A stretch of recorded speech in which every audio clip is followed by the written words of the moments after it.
Hello again, toy fans. This is Josh, aka Doggy Pants from the Mezco Toys Forum, coming at you again from Past Generation Toys with another Living Dead Dolls review. This week we're going to be reviewing Snow White and the Evil Queen. So this is actually from their Scary Tales series, Scary Tales Volume 4. So let's take a look at the dolls. A little bit of a reflection. Sorry about that. So let's start off with Evil Queen, shall we? So, the coffin. Pretty straightforward. I'm going to fix the camera. Sorry. Pretty straightforward. Black, no handles. No crazy colors. The tissue paper for the Evil Queen is black. For Snow White is white. How clever is that? Awfully cute. So let's look at the chipboard, shall we? The chipboard. What's nice about these versus Rotten Sam and Sandy, which we reviewed last week, is the chipboard actually has their individual names on them. So, here it says, Evil Stepmother, the Queen. And Snow White says Snow White, as opposed to just having one name on both, which I always like. So I'll read you the poem. Coal-colored hair and skin so fair, that was young Snow White. The queen did plan to kill her, but didn't expect a fight. A poison apple was the tool, its flesh as red as fire, but in the end it was the queen who ended up in the pyre. Very cool. Yeah, it's pretty good. So, these dolls are not my favorite. Oh, here, let me explain why. I'm going to open up the queen. Here she is. So, she has kind of this overlay velvet, very thin, cut all raggedy at the bottom. It covers her face, so all you can see are her eyes. Underneath this, she has this black, just felt sleeveless dress, also cut kind of jagged at the bottom. She's a little boring. I mean, she doesn't have shoes. There's nothing. It's a little hard to get to stand to. But yeah, I don't know. I'm kind of indifferent about her. I think her eyes are nice. The green in her eyes are really great. Yeah, and it's been the case with Scary Tales actually a little bit. Red Riding Hood was fantastic. The first one, especially her variant. They put out a variant with a wolf cloak, which was beautiful. It was incredible. Then we had Beauty and the Beast. Beauty was great. The Beast was mediocre, but still kind of an interesting idea. And then we had Hansel and Gretel, which had fantastic face paint. They were really fascinating. It was kind of a new thing that we hadn't seen before. And then we had these. When I first saw the prototypes, I was a little disappointed. I remember thinking to myself, I was like, what? Well, I was so excited at first because it was Snow White and the Evil Queen, which is a really cool idea. But then I saw the pictures, and I was like, they looked a little bit like, I'm sorry, Mezco, but they looked a little bit like Bad Customs. You know? But I thought, oh, well, the dolls will come out and they'll be fantastic. You know, that happens every once in a while. But then the dolls came out and they were kind of just as boring. I mean, I know that sounds terrible, but I'll show you why. I'm going to take this off her so you can see what's underneath. The cloak is got this weird tie around the side that you can actually pull out. It's held across her face with one little stitch here that already looks like it's about to rip off. So you will want to be careful with that. Or if you don't mind losing that stitch and just relying on the tie, then whatever. It's a little difficult to get off, but not too bad. Maybe. Hold on one second.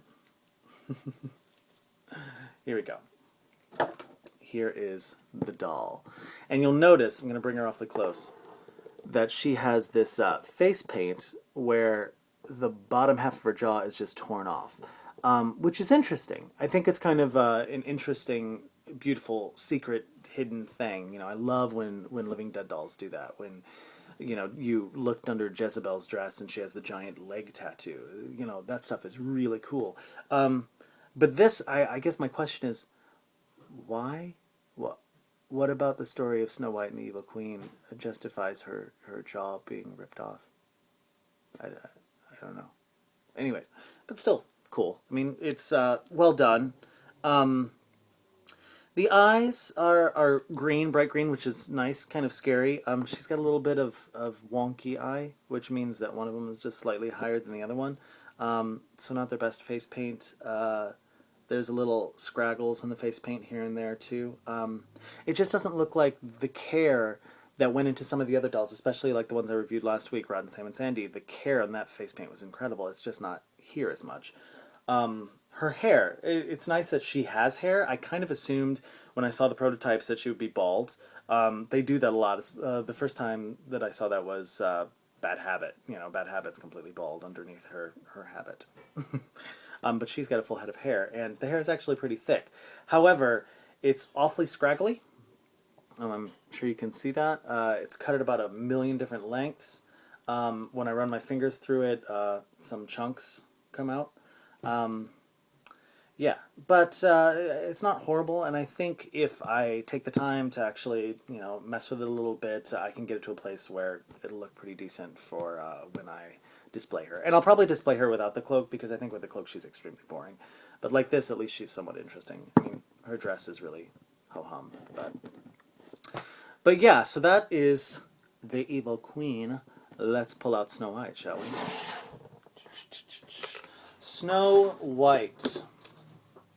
The fairest of them all. Should be the most beautiful doll you've ever seen, right? This is Snow White.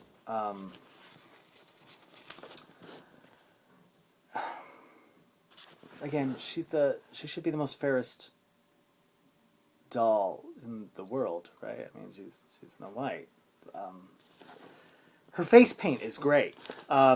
She has the blue around the eyes that kind of fades out, which I always like. I think it's nice. She has a really bright red lip. It's a really simple face paint, and I always appreciate a simple face paint. What I think is kind of interesting is she's Snow White, and yet she has the regular skin tone. They didn't go with white. That was kind of weird. Whatever. One thing that Snow White does come with, which is nice, is her red apple. Oh, and I just dropped it. There it is. And we put that right in her hand. So, the dress. The bottom is, I don't know, what is that, satin? I'm not very good with fabric, but... there's nothing holding it in place anywhere. We've got quite a few stray threads sticking off the bottom. She's got the very oh-so-classic black Living Dead doll shoes. No socks. There's no socks with this doll. She has this very strange black cloak with this bright silver trim, which I don't really get. But you can take it off, and I was like, oh, thank God, because this cloak doesn't make any sense to me. But when you take it off, then she just has this felt, tip of the hat to the Disney outfit of Snow White, but still really uninteresting. It's like this, it's not black, it's like a dark, dingy gray. It's very strange. I don't understand. I mean, why not give this character some beauty, some life? Instead, she's very dingy. Her hair is a hot mess. I don't know if you can see this. The curl in it is pretty intense, and I've been fussing with it ever since I got her out of the coffin, because she had just this afro that sticked in every possible direction you could think of. But if you run your fingers through it too much, a lot of the hair's been coming out. It's actually pretty thinly rooted. You can see big chunks of her scalp there in the back. It's a little bit thicker around the front, which is nice. Gives her the appearance of more hair. But it's extremely hard to style to make her look really pretty. So I don't know. I've been a little disappointed by these dolls. It just appears that Mezco didn't... They didn't put the money into these dolls, which, I mean, I know sometimes when you're doing some of these resurrection dolls that they do, they're not getting as much money off of those. So they have to put dolls out like this to, be much more cheap and make more money. That makes sense to me, but I mean, these ones are they're really pretty cheap. And they've been shelf warmers, you know, so it's not, I mean, it's reflecting it a little bit in their sales, I think. Yeah, which is too bad, because I think these could have been some really fantastic dolls. Yeah, I'm going to leave it pretty short today because I know the last one was really long. So I'll leave it at that. Snow White and the Evil Queen, I know I've talked a little bit of trash about them, but they are interesting, and I will have them on the shelves for a little while. I think she's kind of a fascinating looking doll. I don't understand the story, but, you know, cool looking dolls can go a long way. Out of 4 stars, I'm probably going to give them 1.5. Sorry, Mezco. Sorry, Past Generation Toys. I really appreciate you sending them to me, but they're not up to the level of many of the other Living Dead dolls that I have in my collection. So check them out. Take care. Thanks for hanging out with me for another 10 minutes or so. I really appreciate it. I'll be coming back at you next week with another review, and it will be Resurrection Schizo. Very cool. All right, take care. Thanks so much. Bye.